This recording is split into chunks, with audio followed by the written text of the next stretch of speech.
The Congo, one of the largest and richest countries on the continent. The Belgian colony was demanding immediate independence. Patrice Lumumba, the young articulate clerk, led the movement that negotiated a peaceful solution to end Belgian rule.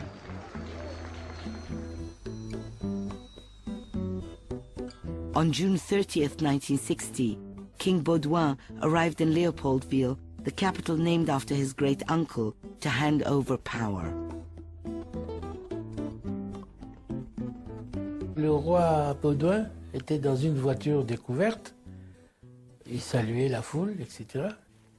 Un Congolais s'est précipité sur la voiture. J'ai vu les gardes du roi dégainer. Et tout le monde avait peur, se disait il va tuer le roi. Non, il a simplement sorti l'épée du roi de sa gaine. Et il s'est mis à danser avec cette épée. C'est très symbolique ça. C'est comme s'il lui a arraché le pouvoir. On Independence Day, all the dignitaries assembled in Parliament. King Baudouin was to announce the transfer of power to the new government. Patrice Lumumba had just been elected Prime Minister. But the euphoria of independence did not last long. That same day, Lumumba lit a fire that spread through the entire continent. L'indépendance du Congo constitue l'aboutissement de l'œuvre conçue par le génie du roi Léopold II. Le discours du roi Baudouin, qui nous rappelait comment la Belgique nous a sortis de l'esclavage, comment ils ont lutté pour nous sortir des maladies du sommeil et patati patata. Ça a été un choc. Nous ne nous attendions pas à ce rappel malheureux parce que nous estimions que le roi Baudouin n'avait plus de leçons à nous faire ce jour-là. À ce moment-là, Lumumba se lève, qui n'était pas programmé comme devant parler à ce moment-là. Il se lève et il parle. Il fait un discours très militant. Combattant de l'indépendance, aujourd'hui victorieux, je vous salue au nom du gouvernement congolais. Nous avons connu les ironies, les insultes, les coups que nous devions subir matin, midi et soir, parce que nous étions des nègres. Rappelez-vous comment on traitait le blanc par rapport au noir. Rappelez-vous dans les écoles quelle place nous occupions. Rappelez-vous tout l'apartheid. Alors évidemment, réaction immédiate de toute la délégation belge. D'abord, beaucoup d'agitation pendant que Lumumba parle. Qui oubliera enfin les fusillades où périt tant de nos frères, ceux qui ne voulaient plus se soumettre au régime d'injustice, d'oppression et d'exploitation. C'était mal reçu par les Belges, mais nous avons tout à fait répondu à nos aspirations.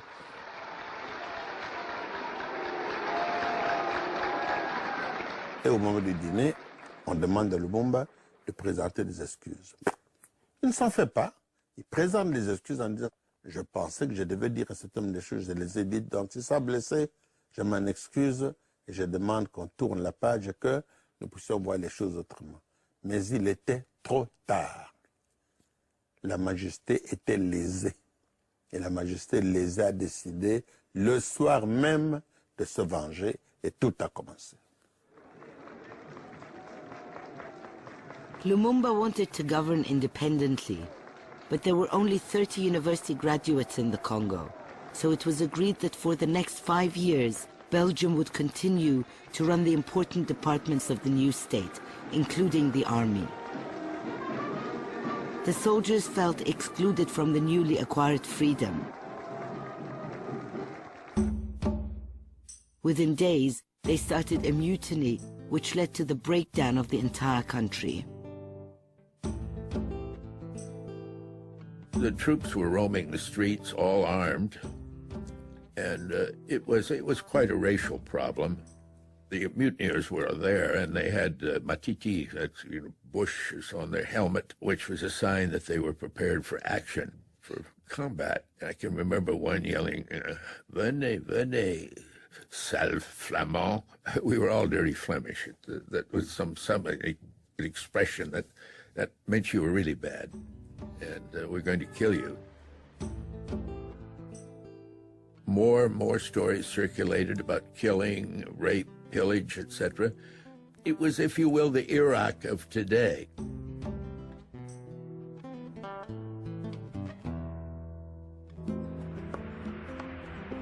Le 10 juillet, retenez bien la date, les militaires belges ont occupé l'aéroport de Njili, ici. Ils ont organisé l'agression du Congo en disant, puisque les militaires congolais mutinés se sont attaqués aux femmes, aux enfants et aux officiers, la Belgique n'avait plus aucun autre moyen de protéger ses ressortissants que de faire venir des troupes belges, le 10 juillet. 10 jours après. Lumumba immediately turned to the US for support. The United States had never been a colonizing power, and their democratic principles seemed to guarantee support for people fighting for independence.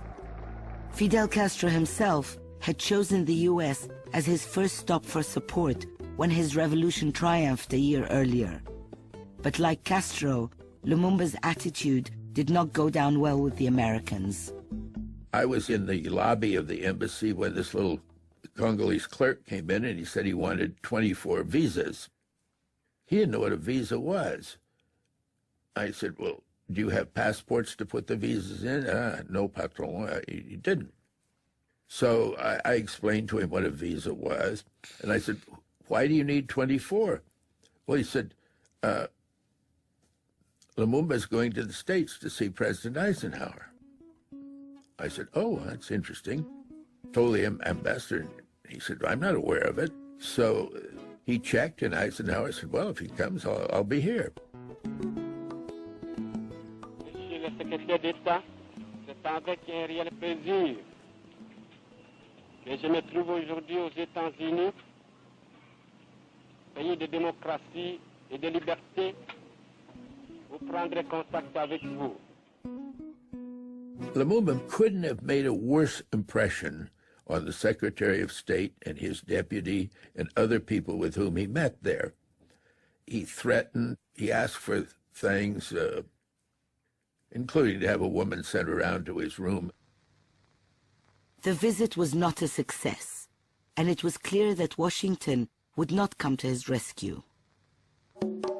Just as Lumumba was leaving Washington, Cuba announced the nationalization of US companies, and a trade embargo was immediately imposed on the island. Lumumba, like Castro, soon discovered that the Soviet Union was more than happy to help where the US would not. À ce moment-là, Lumumba commet probablement la deuxième erreur. Ils prennent la décision, ils font un télégramme adressé à Khrouchtchev pour lui demander l'envoi des troupes de l'Union soviétique pour venir chasser les Belges. Ce télégramme, avant même qu'il ne sorte, est volé au secrétaire de Lumumba par son ancien directeur de cabinet qui s'appelait Kandolo Damien. Larry Devlin s'accapare du télégramme, les transmet au gouvernement américain. We became aware of it almost immediately, and it came from Congolese sources. That immediately alerted the Americans. I became wide-eyed at that. I said, we have a problem here. He tried to play off the West against the East. It's an old game, but it was relatively new at that time in Africa. Mais Larry Devlin ne l'a pas pris comme ça. Il l'a pris pour dire, voilà, la preuve est là, que le Lumumba est communiste par conséquent. Outre le fait qu'il a insulté le roi des Belges, il est communiste, donc il faut le chasser du pouvoir.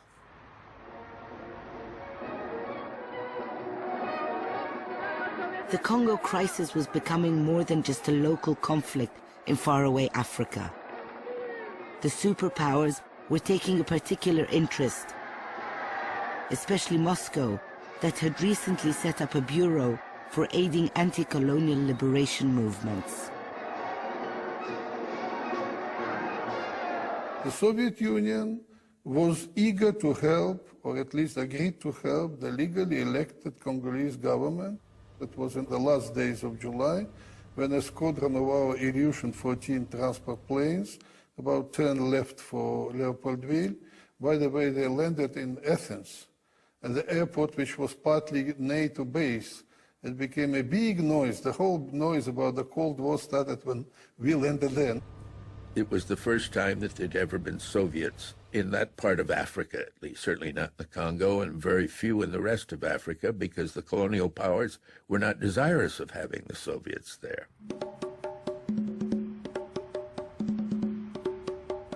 Третий мир в этой войне был полем, так сказать, для охоты. Перевели вам? Полем для охоты. Почему? В Европе границы были забетонированы. Перейти границу означало начать атомную войну, которую никто не хотел. А третий мир, он был как будто без хозяина. Там была возможна свободная охота. Там можно было приобретать влияние.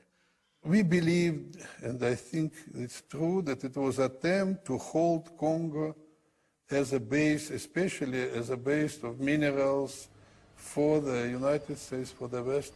We should not forget that the first atomic bomb was done of those uranium found in Congo.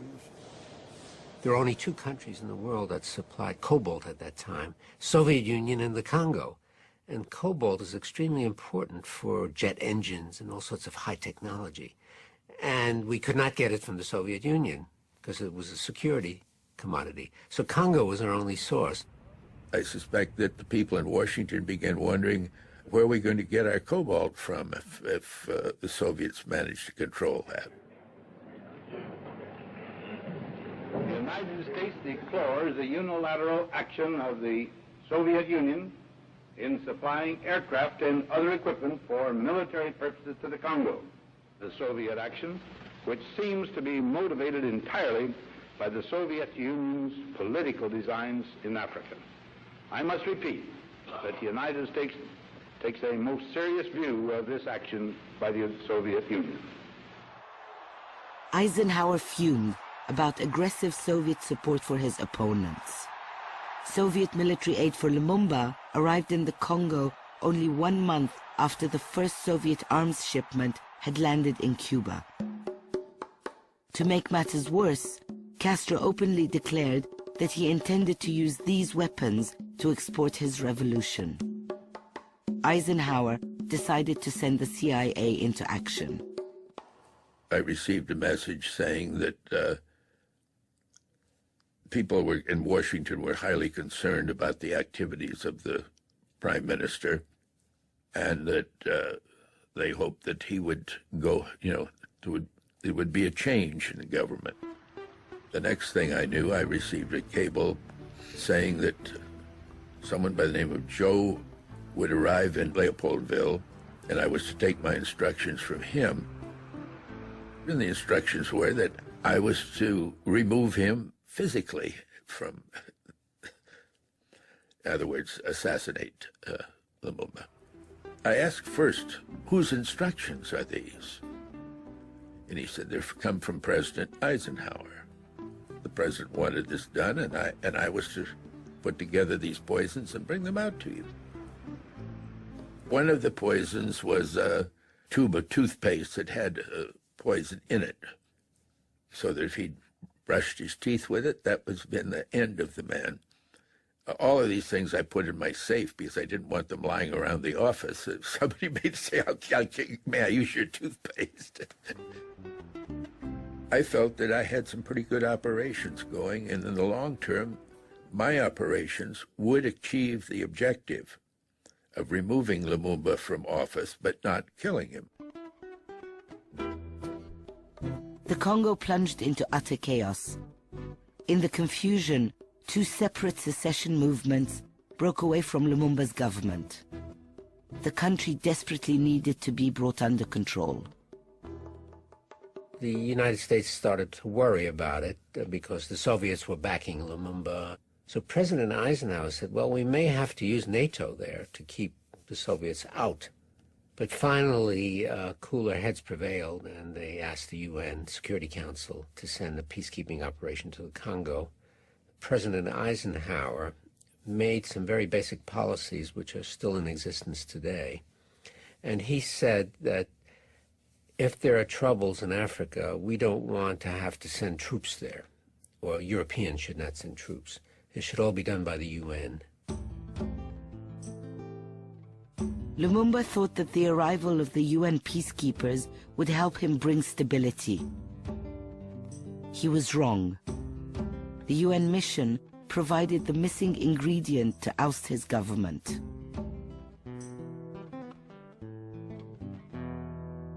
Lumumba had just promoted his personal secretary, Joseph Mobutu, to Army Chief of Staff.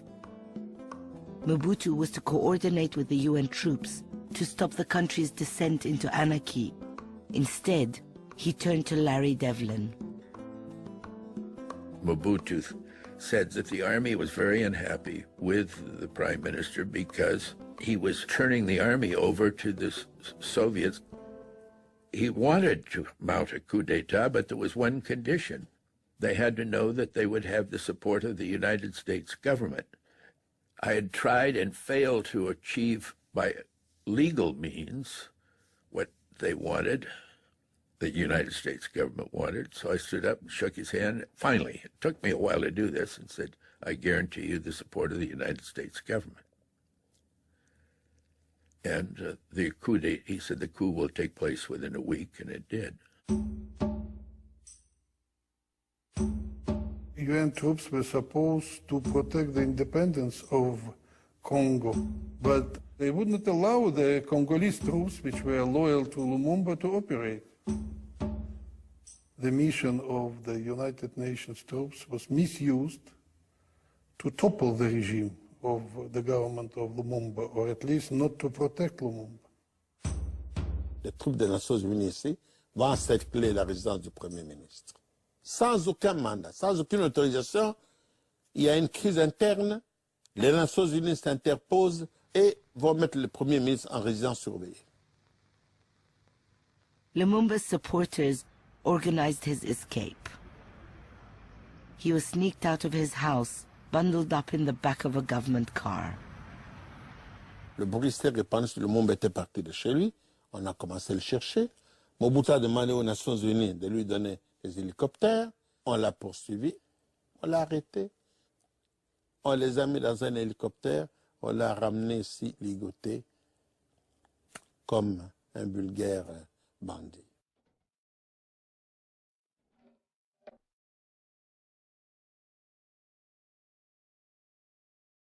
On Mobutu's orders, Patrice Lumumba was sent to his death. It was barely 6 months since Congo celebrated independence.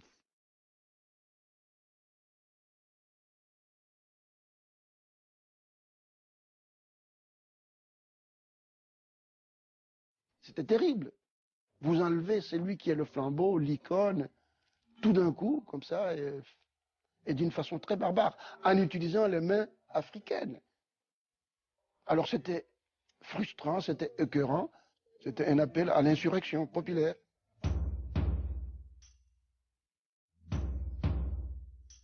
Il faut venger cela. Ce pays est à nous et je vais me battre pour lui. C'était l'étincelle qui m'a fait conduire sur le chemin du maquis, de la guérilla. A witch hunt tracking down Lumumba's followers started in the capital. One by one, the Lumumbas fled to the safe haven across the river in Brazzaville. They organized themselves into an armed rebellion led by the 23-year-old Laurent Kabila.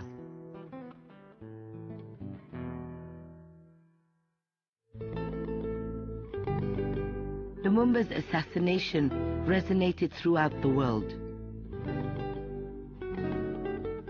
The shock was felt clearly in Cuba, where a large percentage of the population traces its origins back to the Congo. Cuba's young revolutionary leaders were appalled. the island declared a 3-day official mourning in honor of Lumumba's memory. Bajo la bandera de las Naciones Unidas en el Congo fue asesinado Lumumba. Y esas eran las Naciones Unidas que pretendían los norteamericanos que vinieran a inspeccionar nuestro territorio. Esas mismas Naciones Unidas.